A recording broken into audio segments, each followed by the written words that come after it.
사울은 여전히 주님의 제자들을 죽이겠다는 생각으로 그들을 위협하고 있었습니다. 그는 대제사장에게 가서 다마스커스의 여러 회당에 보내는 편지를 써달라고 했습니다. 남자든 여자든 그 도를 따르는 사람이 있으면 닥치는 대로 붙잡아서 예루살렘으로 끌고 오려는 것이 그의 생각이었습니다. 사울이 길을 떠나 다마스커스 가까이에 이르렀을 때였습니다. 갑자기 하늘로부터 밝은 빛이 사울을 둘러 비췄습니다. 사울은 땅에 엎드렸습니다. 그때 사울아, 사울아, 내가 왜 나를 박해하느냐 하는 소리가 뚜렷이 들렸습니다. 사울은 주님은 누구십니까? 라고 물었습니다. 나는 내가 박해하는 예수다. 일어나 성으로 들어가거라. 내가 해야 할 일을 일러줄 사람이 있을 것이다. 라는 목소리가 들렸습니다. 사울과 함께 길을 가던 사람들은 무슨 소리가 나는 것 같은데 아무것도 보이지 않으므로 깜짝 놀라 말도 못하고 가만히 서 있었습니다. 사울은 땅에서 일어나 눈을 떴으나 아무것도 볼 수 없었습니다. 그래서 사울과 함께 있던 사람들이 그의 손을 잡고 다마스커스로 데려갔습니다. 사울은 3일 동안 앞을 보지 못했으며 먹지도 마시지도 않았습니다. 다마스커스에 아나니아라는 어떤 제자가 살고 있었습니다. 주님께서 환상 중에 아나니아야 하고 부르셨습니다.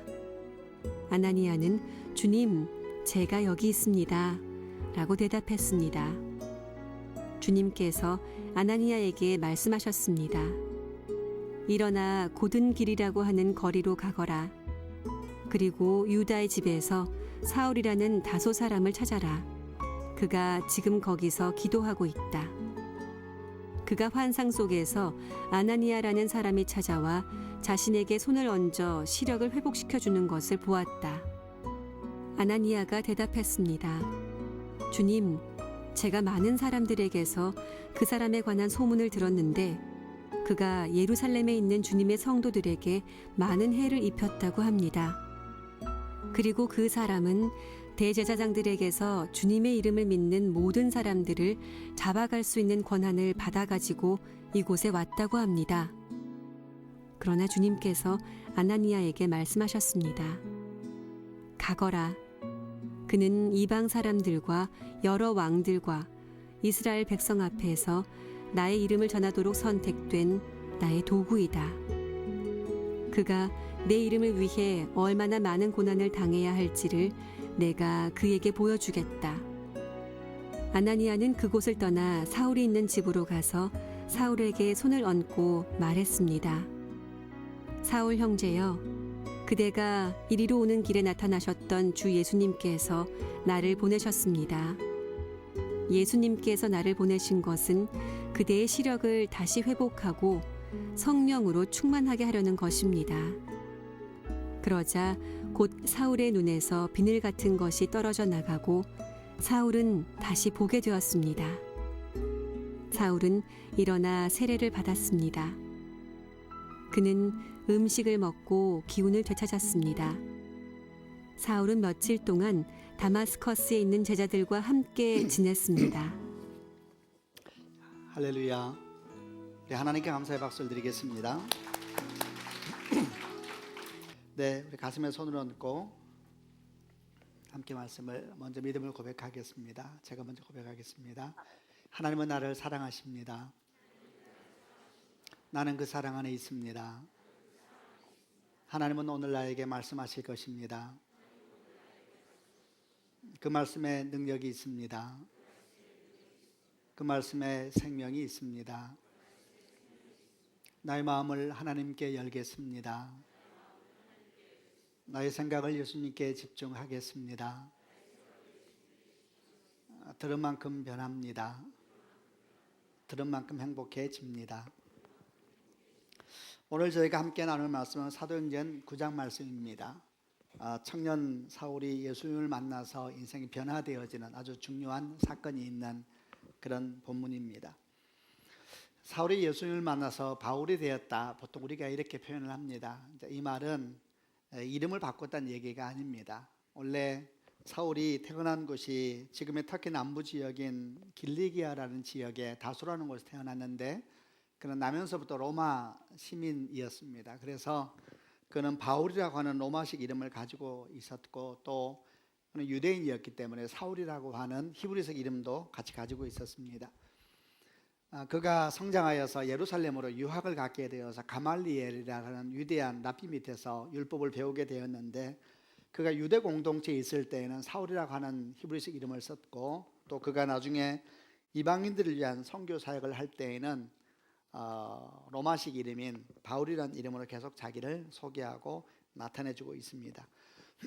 그래서 보통 우리가 사울이라고 이름하면 떠오르는 개념이 뭐냐면 히브리인 중에 히브리인이요, 바리새인 중에 바리새인이었던 율법학자였던 청년 사울이 떠오르고, 바울이라 그러면은 예수를 만나고 난 이후에 이방인의 사도로 목숨을 걸고 땅끝까지 가서 복음을 전했던 사도 바울이 생각나게 하는 이름입니다. 그래서 우리가 보통 그렇게 표현하는 겁니다. 사울이 예수를 만나고 난 다음에 바울이 되었다. 그 말은 인생이 변했다는 이야기고 삶의 중심이 변했다는 표현이기도 합니다. 실제로 정말 그가 사울에서 바울로 변했을 때 그의 인생은 놀라운 변화를 가지고 옵니다. 청년 사울일 때의 그의 모습을 한마디로 말한다면, 그는 모든 것을 가지고 있었지만 예수만 없던 사람이었습니다. 그러나 그가 사도 바울이었을 때에는 그는 가진 모든 것을 다 포기하고 예수만을 선택하기 원하였던 사람으로 성경 가운데 정말 놀랍게 변화된 모습으로 나타나고 있는데, 이런 그의 변화된 모습을 잘 고백하고 있는 말씀 중에 하나가 빌립보서 3장 4절부터 11절 말씀인데, 3장 4절부터 11절을 보게 되면 7절 앞부분까지는 그가 예수를 만나기 전에 청년 사울의 모습을 보여주고, 7절 뒷부분부터는 예수를 만나고 난 뒤에 사도 바울의 모습을 보여주는데, 한번 그 변화를 같이 한번 보려고 합니다. 제가 먼저 한번 4절 읽어보겠습니다. 사실 육체적으로 보면 나 스스로를 믿을 수가 있습니다. 이 세상 어느 누구보다도 인간적인 조건을 더욱 많이 갖춘 사람이 바로 나입니다. 이스라엘 민족 중에서도 베냐민 지파의 자손이며 히브리인 중에서도 히브리인입니다. 모세의 율법은 내 인생의 안내장 역할을 하여 나는 율법을 가장 엄격히 지키는 바리새인이 되었습니다. 율법을 지키는 것에 너무나 열심이었으므로 교회를 핍박하기까지 하였습니다. 내가 모세의 율법을 지키고 따르는 데 있어서는 그 어느 누구도 허점을 찾을 수 없을 정도였습니다.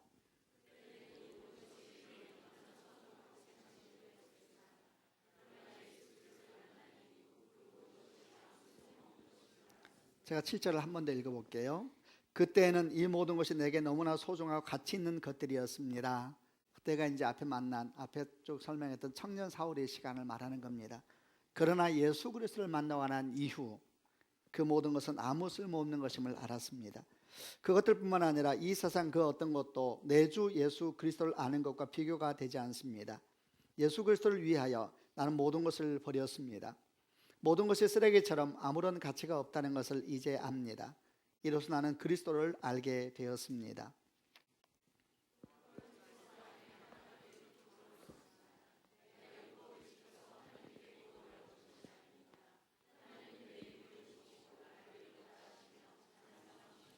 이제 내가 바라는 것은 그리스도를 알고 죽음에서 부활하신 그 능력을 체험하며 그리스도와 함께 고난받고 그분과 함께 죽는 것입니다. 그분을 따를 수만 있다면 나도 마지막 날 부활의 기쁨에 참여할 수 있을 것입니다. 이 본문 가운데 그의 변화가 얼마나 놀라운 것이었는지, 그리고 변화 전의 인생과 변화된 후의 인생에 대해서 아주 이렇게 비교하면서 잘 설명을 하고 있습니다. 그런데 이 사건의 전환점이 되었던, 이런 믿음의 고백의 전환점이 되었던 청년 사울이 예수를 만났던 사건이 오늘 저희가 보려고 하는 사도행전 9장에 적혀 있는 기록들입니다. 저희가 그 내용을 조금 훑어보면서 그 만남을 돌아보려고 하고요, 그 만남을 통해서 우리에게 주시는 주의 음성을 들으려고 합니다. 먼저 이 사건의 시작은 청년 사울이 다메섹으로 가는 과정에서 일어났습니다. 1절과 2절 말씀을 먼저 같이 읽겠습니다. 시작. 사울은 여전히 주님의 제자들을 죽이겠다는 생각으로 그들을 위협하고 있었습니다. 그는 대제사장에게 가서 다마스커스의 여러 회당에 보내는 편지를 써달라고 했습니다. 남자든 여자든 그 도를 따르는 사람이 있으면 닥치는 대로 붙잡아서 예루살렘으로 끌고 오려는 것이 그의 생각이었습니다. 앞의 내용을 조금 더 보완하면 사도행전 7장에서 나타나는 청년 사울의 모습은 스데반 집사를 죽이는 일에 주도적인 역할을 합니다. 그리고 사도행전 8장에 와서는 이 사도 바울의 역할이 이제 한 사람을 넘어서 예루살렘 교회 전체를 핍박하는 일로 나타나게 되었고, 이 핍박이 얼마나 컸던지 예루살렘 교회는 그야말로 산산조각이 나게 됐습니다. 성경은 기록하기를 사도들 외에는 전부 다 유대와 사마리아 땅으로 흩어졌다 그랬는데 다 도망갔다라는 표현과 같은 이야기입니다. 그런데 오늘 제가 보는 사도행전 9장에 오게 되면 이 청년 사울이 박해가 예루살렘을 넘어서 다마스커스, 다메섹이라는 지역을 확장되고 있는 것을 봅니다. 아마도 생각한데 예루살렘 교회에 큰 핍박이 왔을 때에 예루살렘 교회에 있었던 많은 사람이 유대와 사마리아 땅으로 흩어졌을 때 적지 않은 사람들이 다마스커스로 이렇게 도망을 간 것 같습니다. 그러니까 그 소식을 듣고 청년 사울이 그 다메섹으로 가서 믿는 자들 다 붙잡아서 압송하기 위해서 이제 그리 갈 계획을 한 겁니다. 그를 위해서 그가 대제사장을 찾아가서 이를 행할 수 있는 공식적인 문서를 달라 그러고 그 문서를 가지고 이제 몇 명의 사람들과 함께 다마섹으로 올라가고 있는 중이었습니다. 그런데 그 여정 가운데 거의 다마스커스에 다 이르게 되었을 때 그 거리가 한 240km 정도 되는데 거의 다 이르렀을 때에 갑자기 하나의 사건을 만나게 되고 그 사건을 통해서 그의 인생은 급진적으로 변화되게 됐습니다. 이제 우리가 그 사건 속으로 좀 더 들어가면서 그 사건이 구체적으로 어떤 내용인지를 보려고 하고요. 그리고 이 예수와의 만남 사건을 통해서 우리의 만남도 한번 점검해 보려고 합니다. 우리가 만난 예수님은 어떤 분이시고 또 예수와의 만남이라는 것은 처음 거듭날 만남은 이례적인 것처럼 보이지만 그 사건 이후로는 이례적인 사건이 아닙니다. 매일매일 반복돼야 되는 만남의 사건이기 때문에 오늘 우리는 그런 만남 가운데 있는지, 또 우리 만남은 건강하고 아름답게 저의 관계 속에서 이루어지고 있는지 확인할 수도 있는 그런 좋은 교훈들이 될 겁니다. 첫 번째 묵상은 3절 말씀을 통해서 해보겠습니다. 3절 말씀을 같이 읽겠습니다. 시작. 갑자기 하늘로부터 밝은 빛이 사울을 둘러 비쳤습니다. 이 3절을 통해서 배우는 만남에 대한 첫 번째 교훈은 예수 그리스도의 만남은 하나님께서 시작하신다라는 것입니다. 오늘 3절 말씀 가운데 사울이 길을 떠나 다마스커스 가까이 이르렀을 때에 갑자기 하늘로부터 밝은 빛이 사울을 비추었다 이렇게 이야기를 합니다. 여기서 주목할 표현은 갑자기라는 표현입니다. 개역 성경은 호련히 이렇게 표현되어 있습니다. 이런 비슷한 장면이 성경에 몇 군데가 나오는데 그 장면을 한번 제가 기억을 시켜드리겠습니다. 첫 번째는 사도행전 2장 2절을 보게 되면 성령께서 임하실 때에 이런 표현이 나옵니다. 성령께서 임하실 때에 갑자기 하늘로부터 급하고 강한 바람 소리가 있었다라고 기록이 되어 있습니다. 또 마태복음 17장 5절을 보게 되면 17장은 어떤 장면이 나오냐 하면은 예수님께서 베드로와 야고보 요한을 데리고 변화산에 어느 산에 올라갔는데 그 산에서 변화된 장면을 기록하고 있는 내용인데 우리는 그것을 변화산 사건이라 그럽니다. 그때 예수님께서 올라가셨는데 그 올라간 산 위에서 예수님이 모세와 엘리야와 함께 대화를 하고 있었습니다. 그러니까 옆에 있는 제자들이 보다가 얼마나 이렇게 당황스러웠겠어요. 얼마나 놀라운 장면이었겠습니까? 그때 베드로가 거의 비몽사몽간 정신없이 이렇게 말을 합니다. 주님, 여기가 너무 좋습니다. 주님께서 원하신다면 여기에 저희가 초막셋을 짓겠습니다. 하나는 주님을 위하여서, 또 하나는 모세를 위하여서, 또 하나는 엘리야를 위하여 짓겠습니다. 이렇게 말을 하자 갑자기 성경 가운데 어떤 일이 있었다고 기록을 하고 있냐면 이렇게 말하고 있는 중에 베드로가 말하는 중에 갑자기 빛나는 구름이 그들을 덮으며 그 속에서 이는 내가 사랑하는 아들이며 기뻐하는 아들이다. 너희는 그의 말을 들으라 하는 소리가 들렸습니다. 이런 표현이 나옵니다. 이때도 갑자기 빛나는 구름이 그들을 덮어버리고 그 구름에서 소리가 들렸다라고 설명을 하고 있습니다. 또 사도행전 12장 7절을 보게 되면 또 유사한 장면이 나오는데 사도행전 12장 7절은 어떤 장면이 기록되어 있냐면은 다시 예루살렘 교회에 큰 고난이 왔습니다. 사도 중에 야고보가 순교를 당하고 베드로도 체포되어서 옥에 갇히게 되었는데 베드로도 이제 죽을 수 있는 그런 상황 가운데 위기 가운데 있었습니다. 그때 베드로는 감옥에 갇혀서 감옥에서 군인 사이에서 잠들어 있었습니다.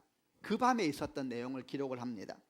그때 갑자기 주님의 천사가 나타나고 환한 빛이 감옥을 비추었습니다. 천사가 베드로 옆구리를 쳐서 깨우면서 어서 일어나라고 말했습니다. 그 순간 베드로의 손목에 매어있던 사슬이 풀렸습니다. 이때도 갑자기 어떤 일이 생겼습니다. 천사가 나타나고 환한 빛이 감옥을 비추고 음성이 들리기 시작합니다. 제가 여러분에게 한 3가지 정도 비슷한 상황을 설명해 드렸습니다. 이 상황의 공통점은 뭐냐 하면 주님의 일방적이고 주권적인 임재라고 하는 공통점을 가지고 있습니다. 사람들이 계획한 것이 아닙니다. 사람들이 꿈꾼 것도 아니고 사람들의 시간도 아니었습니다. 그야말로 갑자기 호련히 하나님의 임재가 그들 가운데 일어나게 됐습니다. 그리고 그 임재와 함께 하나님의 사건이 막 시작합니다. 똑같은 상황이 오늘 저희가 보는 청년 사울이 다메스커스로 올라가는 여정 가운데 일어나고 있었던 것입니다. 주님과의 만남은 누가 시작하시는가? 하나님께서 시작하시는 것입니다. 우선 아멘 하시기를 바랍니다. 하나님의 일방적인 개입으로 시작되는 것입니다. 우리가 시작하는 것이 아닙니다. 하나님께서 시작하시는 것입니다. 그러면은 사람들이 가지고 있는, 사람들이 하는 선택은 아무런 의미가 없는 것인가? 그런 의미는 아닙니다. 이 선택조차도 주의 은혜 속에 있다라는 것을 말하고 있는 겁니다. 이렇게 만남이라는 것이 주님의 일방적인 선택이다, 일방적인 하나님께 시작하시는 것이다 라는 교훈이 우리에게 주는 몇 가지 위로가 있습니다. 첫 번째는 교훈이죠. 첫 번째는 믿는 자들에게 주는 교훈입니다. 그것은 믿는 자들은 참으로 겸손해야 된다라는 것입니다. 우리가 시작한 것이, 또는 우리가 가지고 있는 믿음이 얼마나 대단하다고 할지라도 그것은 우리가 시작한 것이 아닙니다. 하나님께서 시작하신 것입니다. 그러므로 주를 믿는 자들마다 항상 겸손해야 된다고 성경은 끊임없이 말하고 있는 것입니다. 여러분, 그것이 기독교입니다. 다른 종교는 그렇지 않습니다. 왜냐하면 다른 종교는 사람이 시작했습니다. 그래서 그 사람의 존중을 받는 것입니다. 그래서 큰 스님도 있고 높은 자리도 있는 것입니다. 그러나 크리스찬은 그렇지 않습니다. 크리스찬은 우리가 시작한 것이 아니기 때문에 큰 목사도 없고 높은 자리도 없는 것입니다. 다만 우리들은 주께서 시작한 그 일에 대해서 감사함으로, 겸손함으로 충성되이 걸어가는 것뿐입니다. 이뿐만이 아닙니다. 하나님이 시작하셨다라는 것이 주는 또 하나의 교훈은 우리가 누군가를 위해서 기도할 때 낙심하지 말아야 된다는 것입니다. 여러분, 사실 기도하게 하신 분도 하나님이십니다. 아멘입니다. 우리 마음과는 누군가를 위해서 기도해야 되겠다라는 마음이 들 때 우리는 이런 생각을 가져야 합니다. 하나님께서 기도하기를 원하시는구나 라고 생각을 해야 합니다. 기도하게 하시는 분도 하나님이신 것이죠. 하나님이 시작하신 것이니까 하나님께서 마침내 이루실 것입니다. 아멘입니다. 사도 바울은 빌립보서 1장 6절에 이런 말씀을 하셨습니다. 너희 안에서 착한 일을 시작하시니까 그리스도 예수의 날까지 이루실 줄 우리가 확신하노라. 너희 속에 착한 일을 시작하신 분이 계시는데 그분이 이루실 것이다. 그러므로 우리는 그 믿음으로 기도하는 것입니다. 우리는 기도하고 하나님께서는 이루실 것입니다. 이루는 순종하고 하나님께서는 주의 뜻을 이루어 가실 것입니다. 청년 사울이 예수를 만난 첫 번째 모습을 통해 첫 번째 배우는 교훈은 하나님께서 시작하셨다라는 교훈입니다. 두 번째 교훈은 4절과 6절 말씀을 통해서 한번 같이 보겠습니다. 제가 먼저 4절 읽겠습니다. 사울은 땅에 엎드렸습니다. 그때 사울아 사울아 네가 왜 나를 박해하느냐 하는 소리가 뚜렷이 들렸습니다.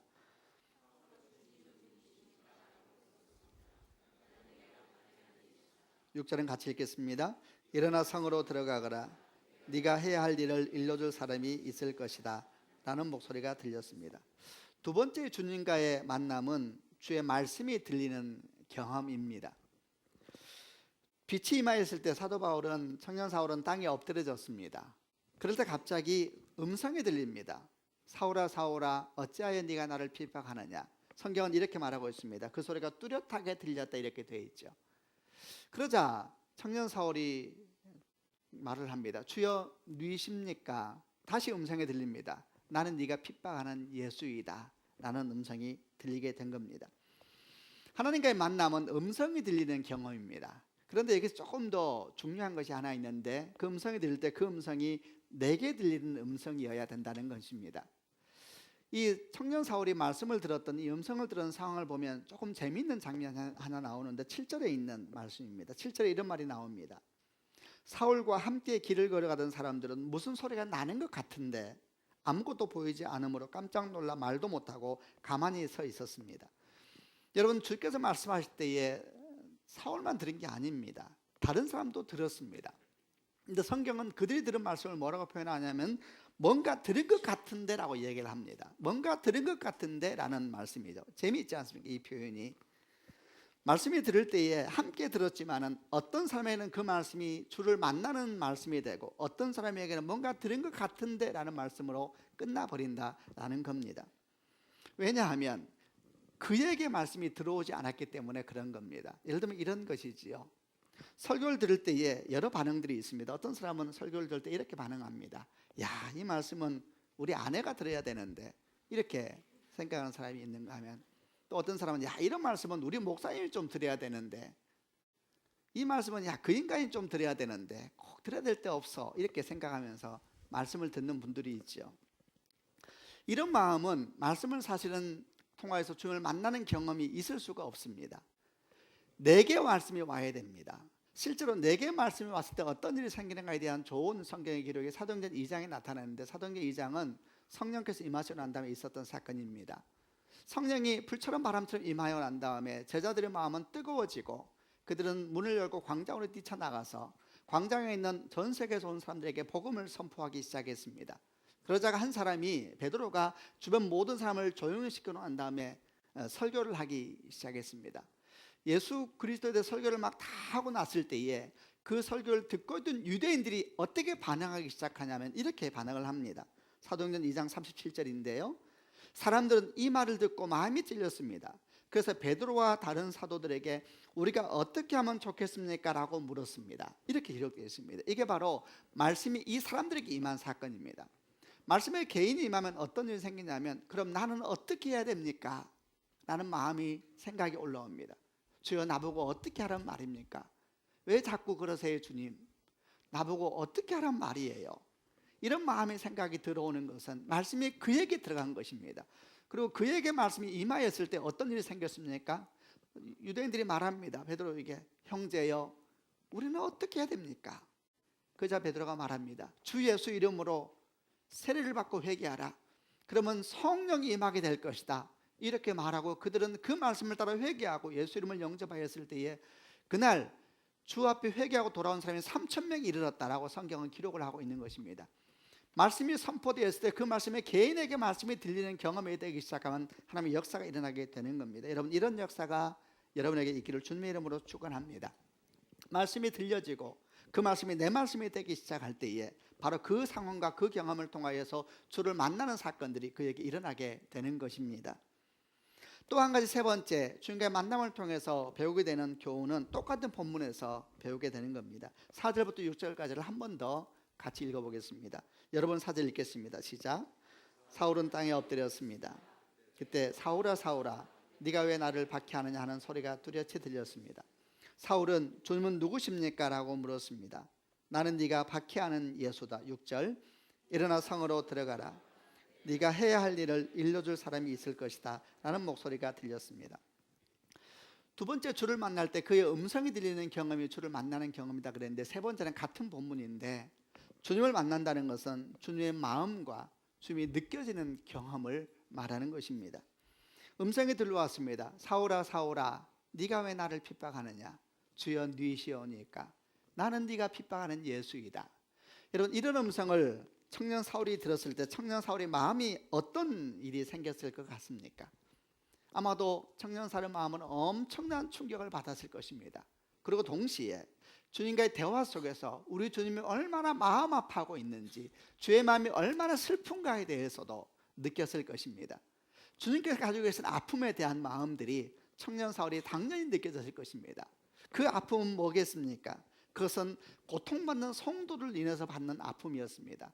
청년 사울 때문에 고통받고 있는 사람들, 주님께서 이렇게 말씀하십니다. 사울아 사울아 어찌하여 네가 나를 핍박하느냐? 사실 청년 사울은 예수를 핍박한 적이 없습니다. 예수 믿는 사람을 핍박하였죠. 그러나 우리 주님께서는 주를 믿는 자들의 고통을 당신의 고통으로 체험하시는 분이십니다. 그래서 말할 수 없는 고통으로 말하고 있는 것이죠. 어찌하여 네가 나를 핍박하느냐? 주님의 눈물이고 아픔입니다. 또 동시에 청년 사울이 느낀 아픔은 뭐였냐 하면은, 청년 사울 때문에 고통당하는 성도들이 아픔만이 느껴지는 것이 아니라 그 청년 사울, 그가 하나님의 이름으로 하나님 예수 믿는 사람을 박해하고 있었는데 그 하나님의 이름으로 박해하는 청년 사울 때문에 주의 마음이 너무 아프고 있었던 것입니다. 사울아 사울아 어찌하여 네가 나를 핍박하느냐? 주여 니시오니까 나는 네가 핍박하는 예수다. 이 속에서 청년 사울은 큰 아픔을 경험할 수밖에 없었습니다. 주님과의 만남이라는 것은 그분의 마음을 알아가는 과정이고 그분의 눈물을 보는 과정이고 그분의 아픔을 알게 되는 과정이기 때문에 그렇습니다. 아주 비슷한 상황이 출애굽 3장에서 또 한 사람의 위대한 사람이 하나님과의 만남의 과정을 통해서 똑같이 나타나고 있습니다. 그것은 출애굽 3장에 있는 모세가 불타는 떨기나무 가운데 하나님을 만나는 사건인데 그 부분도 한번 읽어보겠습니다. 제가 사절 읽겠습니다. 여호와께서 모세가 그 나무를 살펴보려고 올라오는 모습을 보셨습니다. 그래서 하나님께서는 나무 사이에서 모세야 모세야 하며 그를 부르셨습니다. 모세는 제가 여기에 있습니다 하고 대답했습니다. 5절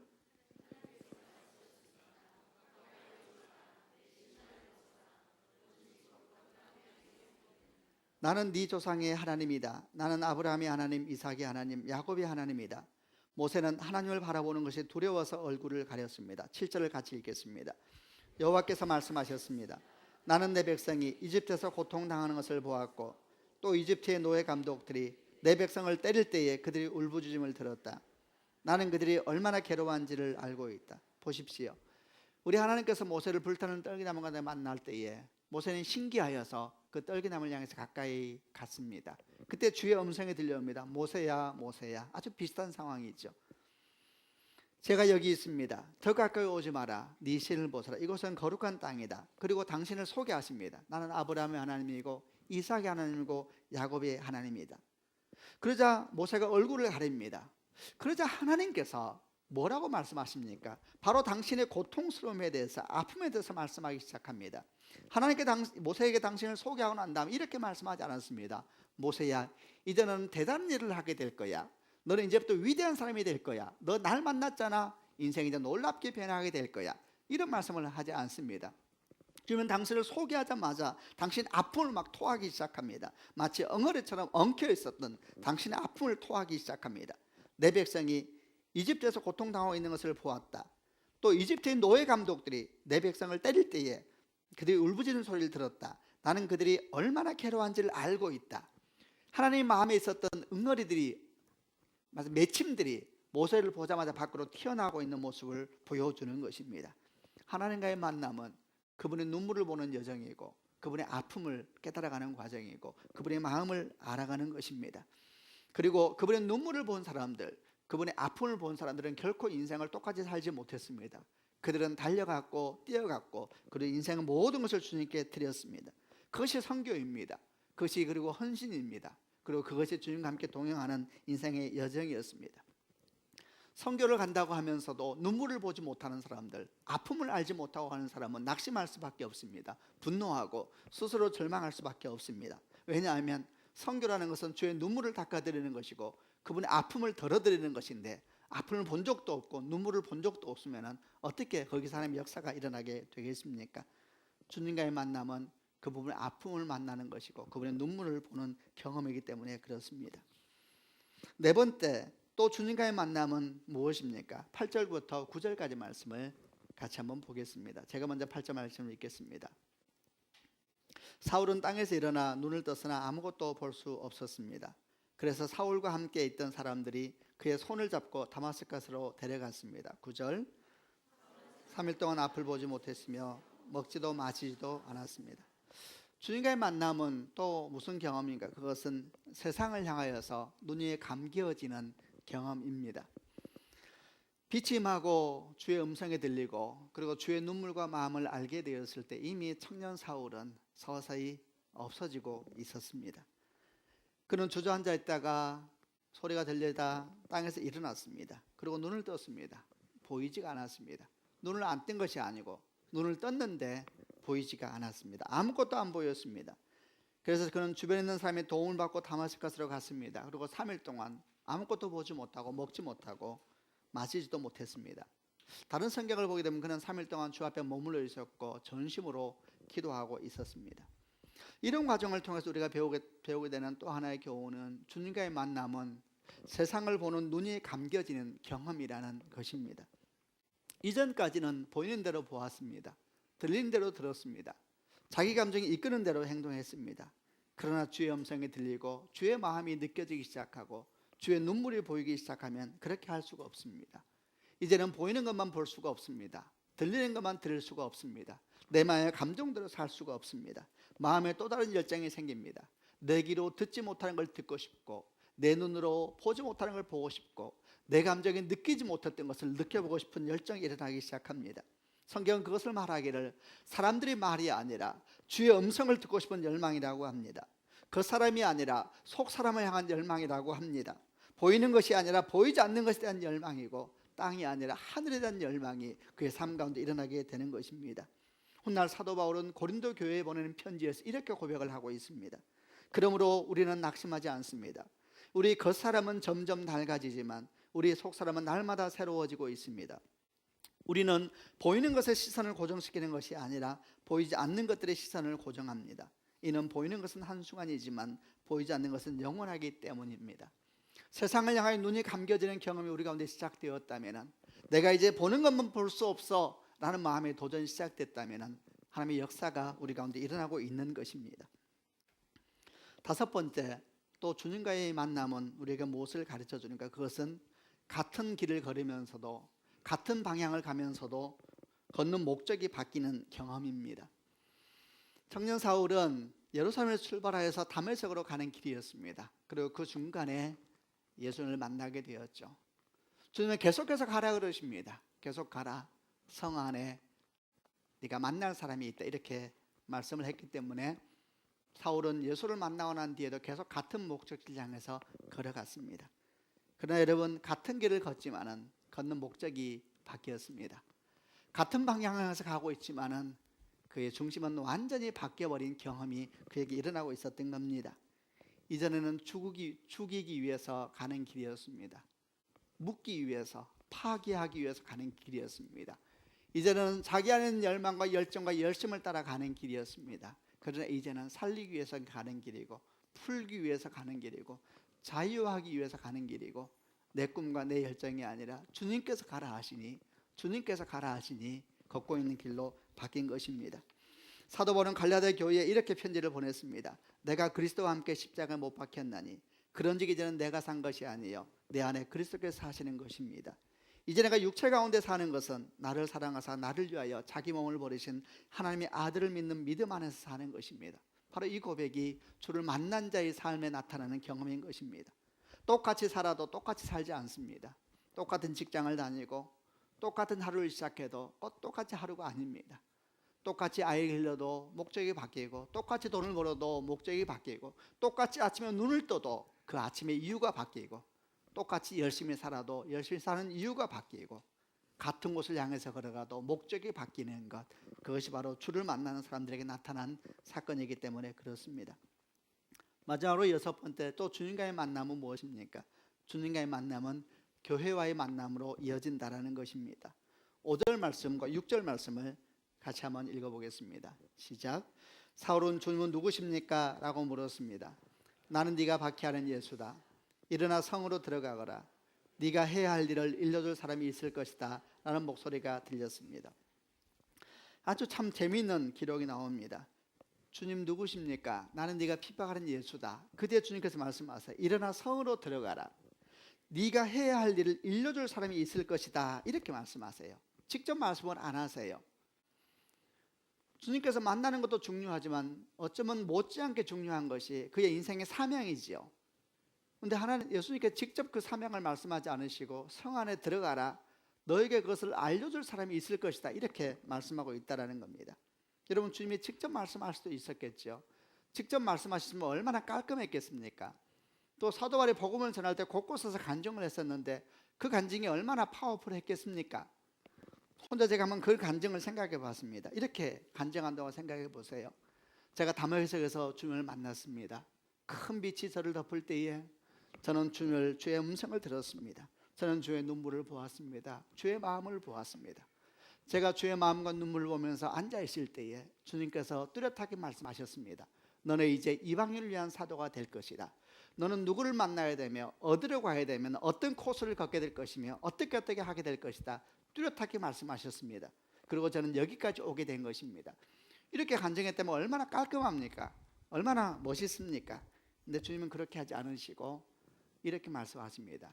네가 할 일을 일러줄 사람이 있다. 그렇게 말씀하시고 누군지 말씀도 안 하세요. 그리고 사울은 일어나서 다마스커스로 다시 올라갔습니다. 그런데 뒤에 10절에 이르러서 주님께서는 그와 동시에 또 한 사람을 환상 가운데 찾아가시는데 그 사람의 이름이 제자 아나니아입니다. 이 아나니아는 사도행전 5장에 나오는 아나니아 삽비라가 아니고 이름이 이렇게 같지요. 아나니아라는 제자에게 찾아가서 또 환상 가운데 말씀하십니다. 사울을 찾아가라. 그를 위해서 기도해 주라. 이렇게 말하자 아나니아가 굉장히 당황합니다. 왜냐하면 이미 사울이 다마스커스에 믿는 사람들 가운데 경계 1호였거든요. 주님 무슨 말씀이십니까? 그럼 믿는 자들을 포박하여서 예루살렘을 끌고 가기 위해서 올라오는 사람이 아닙니까? 왜 저보고 그 사울을 만나라고 말씀하시는 것입니까? 그때 주님께서 말씀합니다. 가라. 그는 이방 사람들과 여러 왕들과 이스라엘 백성 앞에서 나의 이름을 전하기 위해 선택된 나의 도구이다. 가라. 네가 그를 축복하라. 이렇게 말씀하십니다. 그러자 17절 19절 이름에는 아나니아가 사울을 찾아갑니다. 하나님께서 사울이 어디인지 다 말씀해 주세요. 찾아가니까 사울이 기도하고 있습니다. 보지 못하는 사울이 기도하고 있습니다. 먹지 못하여서 얼마나 힘은 없겠습니까? 그렇게 연약하게 사울이 기도하고 있었습니다. 그가 사울을 보자 손을 얹었다 그랬지 안수합니다. 그리고 기도하자 역사가 일어납니다. 사울의 눈에서 비늘 같은 것이 벗겨졌다 그랬습니다. 그리고 사울이 보게 됐습니다. 사울이 세례를 받기 원합니다. 그러자 일어나서 그에게 세례를 주었습니다. 누가 사울에게 세례를 주었습니까? 아나니아라고 하는 제자가 주었습니다. 이는 아주 놀라운 일입니다. 생각할수록 기가 막힌 하나님의 메시지입니다. 여러분 장차 사도 바울이 얼마나 대단한 사람이 됩니까? 그가 얼마나 놀라운 일들을 많이 했습니까? 죽은 자가 살아나고 병든 자가 회복되는 것은 작은 일에 불과하였습니다. 그는 온 세계에 복음을 전했을 뿐만 아니라 신약 성경의 반 이상을 기록한 대단히 놀라운 하나님의 사람이 되었습니다. 그러나 여러분 그가 아무리 대단한 일을 했다 할지라도 그가 그렇게 일할 수 있도록 눈을 뜨게 해준 사람은 누구입니까? 그에게 세례를 준 사람은 누구입니까? 아나니아라고 하는 제자입니다. 아나니아는 도대체 누구입니까? 이것이 한 번 등장합니다. 그리고 한 번도 안 나옵니다. 사도행전 22장을 보게 되면 사도 바울이 간증할 때 한 번 이름이 나옵니다. 사실 그는 이름도 없는 제자였고 유명하지도 않은 제자였고 대단한 일을 한 사람도 아니었던 것입니다. 여러분 이것이 교회입니다. 주님께서는 사울에게 주님의 공동체와 주님의 사역을 하는 것을 가르쳐 주시는 것입니다. 홀로 일하는 것이 아니라 함께 일하는 것이다. 큰 자는 네가 아니고 오직 주님밖에 없다. 큰 자는 아무도 없다. 교회에서 소중하지 않은 사람은 아무도 없다. 이름도 없고 빛도 없는 아나니아라는 제자를 통하여서 굳이 사도 바울을 기도하게 하고 그 비늘을 벗기게 하고 그의 머리에 안수하게 하신 하나님의 모습이 뜻이 생각나지 않습니까? 사도 바울이 고린도 교회에 편지를 보내다가 고린도전서 3장에서 재미있는 말을 하나 합니다. 고린도 교회가 파벌을 갈라져서 막 싸우고 있었습니다. 하나는 아볼로파요, 하나는 바울파요 이러면서 서로 싸우고 있었을 때에 사도 바울의 편지를 보면서 이렇게 말합니다. 도대체 아볼로는 누구냐? 도대체 바울은 누구냐? 그들이 당신을 위해 십자가에 못 박혔느냐? 그들이 당신을 위해서 구원자가 되었느냐? 그들은 아무것도 아니고 그냥 주님의 동력자일 뿐이다. 우리 주님만이 영광을 받으실 뿐이다. 이렇게 기록하는 내용이 나옵니다. 생각컨대 사도 바울은 평생 아나니아를 잊지 않았을 것입니다. 주님께 일하시는 방법, 하나님은 그를 부르셔서 교회와 만나게 하시고 주의 백성과 만나게 하시고 겸손과 가난한 마음으로 신실하심으로 교회를 하게 하신 것입니다. 말씀을 마무리하면서 여러분과 함께 나눴던 말씀을 한번 여러분 생각해 보시길 바랍니다. 여러분은 주님을 만났습니까? 만약에 만났다면 그 만남은 무엇입니까? 만남은 첫 만남의 끝이 아니고 이제부터는 매일매일 매 순간순간 우리는 주님을 만나야 하고 그 만남을 사모해야 됩니다. 그리고 우리가 만남 가운데 있는가, 그 만남은 건강한가 알기 위해서 오늘 몇 가지 교훈들을 잘 기억하시길 바랍니다. 다 하나님이 시작하시는 것입니다. 겸손한 마음으로 가난한 마음으로 나아가야 합니다. 주님을 만난다는 것은 말씀이 들리는 경험입니다. 내가 어찌합니까? 주님 나보고 어떻게 하라고 자꾸 그러세요. 고민이 시작되고 마음의 불편함이 시작되고 고통이 시작되고 그러면 깊은 만남 가운데 들어가고 있는 것입니다. 만남은 주의 눈물이 보이는 것입니다. 아픔이 느껴지기 시작하고 애통이 느껴지기 시작할 때 만남은 깊어지고 있는 것입니다. 만남은 세상을 향하여 눈이 감겨지는 경험입니다. 보는 것만 보기를 원하지 않고 보이지 않는 걸 보고 싶어하고 들리지 않는 걸 듣고 싶어하는 열망, 속 사람을 향한 열망, 하늘을 향한 열망, 주님을 향한 열망이 깊어지고 있으면 만남은 깊어지고 있는 것입니다. 만남은 같은 길을 걸어도 목적이 바뀌는 경험입니다. 똑같은 하루를 맞이하는데 이유가 바뀌었습니까? 똑같은 돈을 버는데 목적이 바뀌었습니까? 똑같이 공부를 하는데 이유가 바뀌었습니까? 그러면 당신은 만남이 깊어지고 있는 길입니다. 만남은 교회를 만나는 경험입니다. 연약한 자도 있고 병든 자도 있고 가난한 자도 있고 부족한 자도 있는데 서로의 소중함을 알고 서로가 서로를 위해서 기도할 줄 알고 함께 나아가고 있으면 우리 만남은 깊어지고 있는 겁니다. 사랑하는 성도 여러분, 그런 축복이 여러분 가운데 있기를 주님의 이름으로 축원합니다. 아멘. 기도하십시다. 눈을 감고 한번 가슴에 손을 얹으시기를 바랍니다. 여러분은 주님을 만나셨습니까? 사울아 사울아 어찌하여 네가 나를 핍박하느냐? 주여 누구십니까? 나는 네가 핍박하는 예수다.